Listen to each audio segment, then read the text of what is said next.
Hello everyone, আবারও একটি নতুন ভিডিও নিয়ে চলে এসেছি। আজকে সারা দিনটা কি করব না করব সেটাই তোমাদের সাথে এই ভিডিওর মাধ্যমে করব। তো চলো শুরু করা যাক। তো এভরিডে আমার যেভাবে ঘুম ভাঙে মার চিৎকারে, মার ডাকে, তো সেভাবেই আজকেও ঘুম ভেঙেছিল।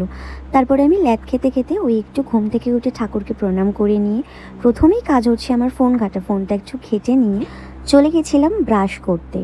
তো ব্রাশ করে ফ্রেশ হয়ে একটু পেট ভরে জল খেয়ে নিয়েছিলাম। এই একটা টাইমে আমি জল খাই। তারপরে মা চা দিয়েছিল, একটু চা খেতে খেতে মায়ের সাথে গল্প করছিলাম।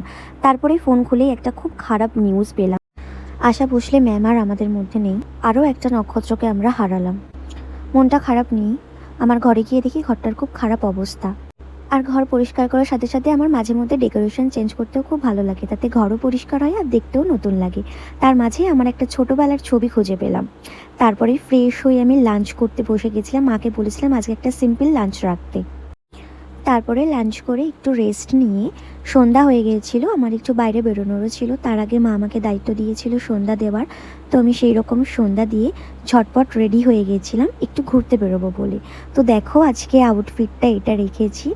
আর সন্ধ্যা হলেই বিকালবেলা একটু বেরোতে ইচ্ছা করে, ঘুরতে ইচ্ছা করে, তো সেই মতনই আমি বেরিয়ে পড়েছিলাম। অ্যান্ড আজকে একটু নিরিবিলির মধ্যে একটা ভালো লোকেশানে গিয়েছিলাম, যেখানে একটু শান্তিভাবে হাওয়াও খাওয়া যাবে, দুটো কথাও বলা যাবে।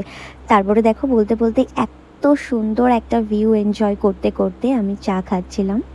বেশ ভালো লাগছিল আর কি। তার সাথে ঝিরিঝিরি হাওয়া দিচ্ছিল। তারপরে ওখান থেকে বেরিয়ে একটু মেলা ঘুরতে গিয়েছিলাম। তারপরে আসার পথে একটু পকোড়া কিনে নিলাম। আর দেখো হঠাৎ করেই আমি দেখি ওর কানেরটা না ভেঙে যাচ্ছে। সেটাকেই আমি তাড়াতাড়ি করে খুলে আবার ঠিক করতে দিতে গেলাম। তারপরে বাড়ি এসে একটু পকোড়া খেয়ে নিলাম। আর জানো তো সকালবেলা মা আমার চা খাওয়ার মগটা ভেঙে দিয়েছিল, তার জন্য আমি একটা কাচের মগ কিনে নিলাম। আর রাতে ডিনারে ছিল রুটি আর তড়কা।